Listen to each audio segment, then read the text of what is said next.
getting Yes. close. I want to say, how did you get from getting an AA degree to getting a bachelor's degree to getting a master's degree now to being doctor of ministry? I know. Isn't that a Yes, big that's jump? quite an accomplishment. Yes. Well, moving to Arkansas, it was my bottom. Arkansas was my bottom. My dad gave me a place to stay. I was in Albuquerque. I lost all my resources.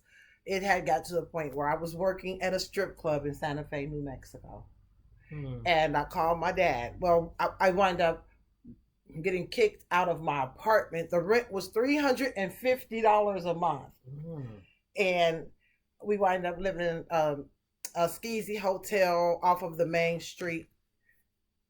And I called my dad, and he said, I have a house in Arkansas. And I knew about the house because I had lived here. I mean, visit my uncle quite often when I was a child. Right after the divorce, he would come get me almost every summer until I got old enough where I used to hide from him because I didn't want to come down here anymore. Okay. And I would hang out with my friends who were in the gang. So that's what I wanted to do. So I knew about the house. It had been abandoned for 20 years. And so, but he said, if you move into the house, I will fix it up and you can live there and get your life in order. So you got your AA. I came here, I moved here, and I signed up for.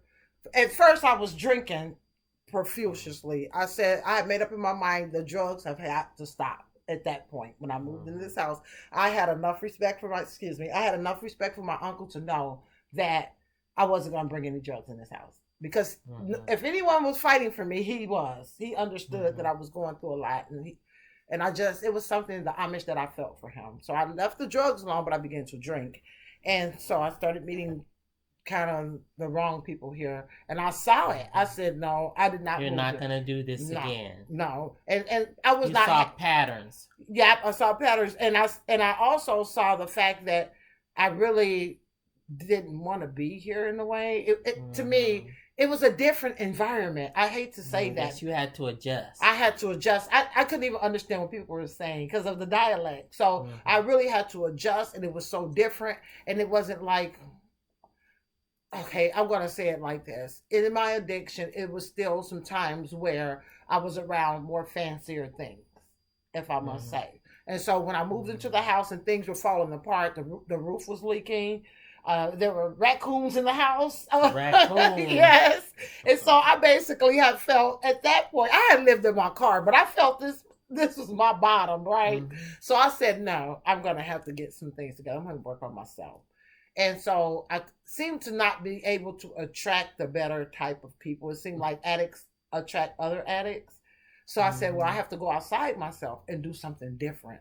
Where could I find people? What was your change? I went to school. I signed up for community college.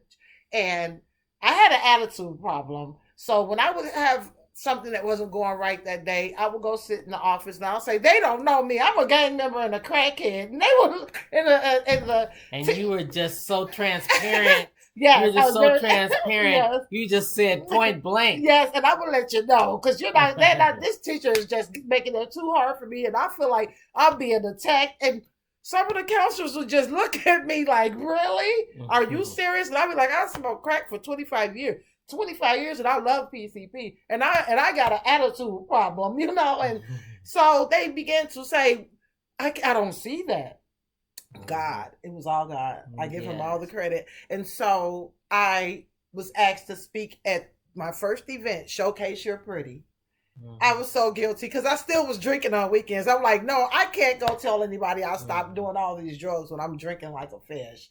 I drink. I'm trying to tell you, I drink from Friday to Monday to Sunday night, and then I come to school. And so I began to speak and tell my truth, and I would. How did that affect you when you began to tell your truth about how you were delivered from crack cocaine, PCP, marijuana, and not alcohol? Yeah, not alcohol. It really affected me. It really did. It made me.